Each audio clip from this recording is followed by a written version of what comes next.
सो आज हम देखते हैं जावास्क्रिप्ट में ऑप्शनल चेनिंग क्या होता है। सो बेसिकली ये एक फ़ीचर है जो कि इंट्रोड्यूस हुआ ES 2020 में। ये क्या करता है कि आपके किसी ऑब्जेक्ट के अंदर ना जो नेस्टेड प्रॉपर्टीज़ होती हैं, किसी ऑब्जेक्ट में एक प्रॉपर्टी या मल्टीपल प्रॉपर्टीज़ हो सकती हैं, ठीक है। तो ये क्या करता है कि जो ऑब्जेक्ट्स के अंदर नेस्टेड प्रॉपर्टीज़ होती हैं उनको एक्सेस करने का एक बेहतरीन तरीका प्रोवाइड कराता है, या बहुत ही कंसाइज छोटा एक तरीका प्रोवाइड कराता है जिससे आप ऑब्जेक्ट के अंदर जो नेस्टेड प्रॉपर्टीज़ होती हैं उसको एक्सेस कर पाओ।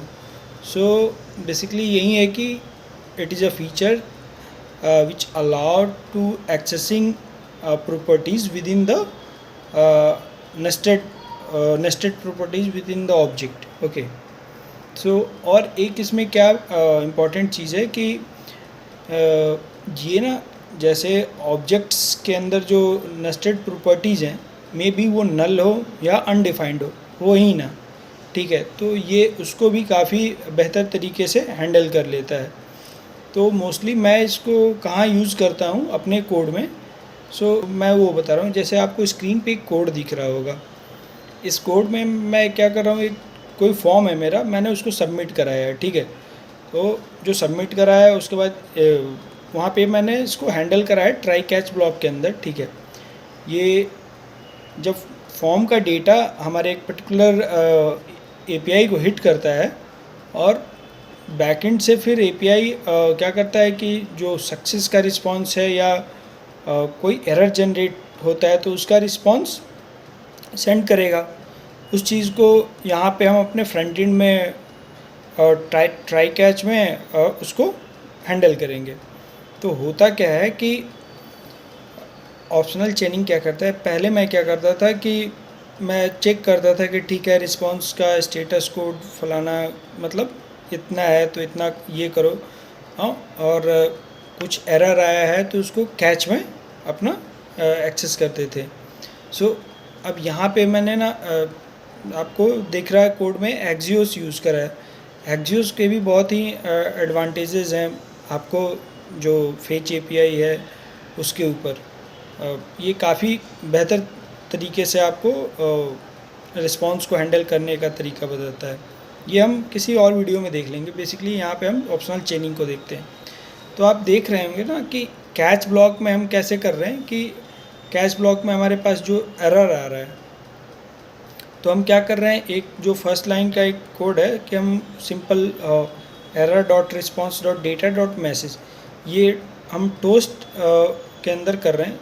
ये क्या होता है कि ठीक है एक तो यूज़र जनरेटेड एरर हुआ कि हाँ ठीक है, अगर जैसे मैंने कोई फॉर्म सबमिट करा, जैसे यूज़र का ही फॉर्म सबमिट करा और जब पता चला कि नहीं ये तो यूज़र ऑलरेडी एग्जिस्ट है तो एक रिस्पांस मैं भेज दूंगा कि नहीं ये यूज़र पर्टिकुलर एग्जिस्ट है, ठीक है। और उसको मैं एक एज अ एरर के रूप में दिखा के रिस्पांस भेजता हूँ कि ये जो होगा ये एरर एक तरह का।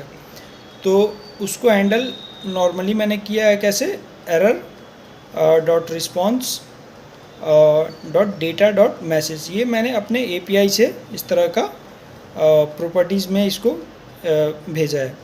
और एक हुआ कि ठीक है मैं फॉर्म सबमिट कर रहा हूँ, ठीक है, और बीच में नेट नहीं रहा तो बहुत सारे जो फ्रेमवर्क्स होते हैं ना वो इस कुछ एरर्स को खुद से हैंडल कर लेते हैं। बेसिकली ये जो एक्सियोस है ना लाइब्रेरी, ये एक्सियोस आपको 200 से लेके 400 तक के बीच का डेटा या आई थिंक 500 तक के बीच का डेटा ये मैनुअली हैंडल करता है।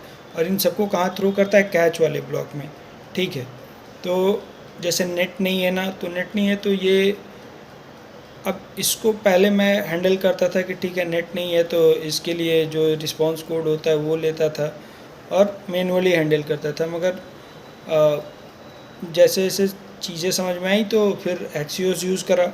एक्सियोस इसको मैनुअली हैंडल कर लेता है और इस चीज़ को हैंडल करने के लिए पहले मैं इफ़ कंडीशन का यूज़ करता था कि ठीक है if response dot data dot message ये कि ये कोड आया है, तो फिर ऑप्शनल चेनिंग के बारे में अपन ने इसको यूज़ करा कि नहीं ऑप्शनल चेनिंग के थ्रू इसको काफ़ी बेहतर तरीके से हैंडल किया जा सकता है। तो यहाँ पे देखिए जो आप थर्ड लाइन देख रहे हैं जो मैंने करा है टोस्ट डॉट एरर, उसमें error dot response question mark dot लगा है। तो ये क्या बेसिकली कर रहा है कि जो ऑप्शनल चेनिंग है उसको रिप्रेजेंट करने का तरीका है क्या, क्वेश्चन मार्क डॉट। तो ये क्या कर रहा है, क्वेश्चन मार्क डॉट जो ऑप्शनल चेनिंग है ये चेक कर रहा है कि ठीक है, जो हमको जो एरर मिल रहा है क्या इस रिस्पॉन्स में जो एरर का कोड जनरेट हो रहा है इसमें एरर डॉट रिस्पॉन्स है क्या। अगर एरर डॉट रिस्पॉन्स है तो फिर वो उसमें चेक करता है कि ठीक है इसमें डेटा भी है क्या, जो ऑब्जेक्ट्स के अंदर उसके रिस्पॉन्स के अंदर डेटा फिर उसके अंदर मैसेज, जो नेस्टेड एक प्रॉपर्टीज़ होती हैं ऑब्जेक्ट्स की, वो चीज़ें चेक कर रहे हैं।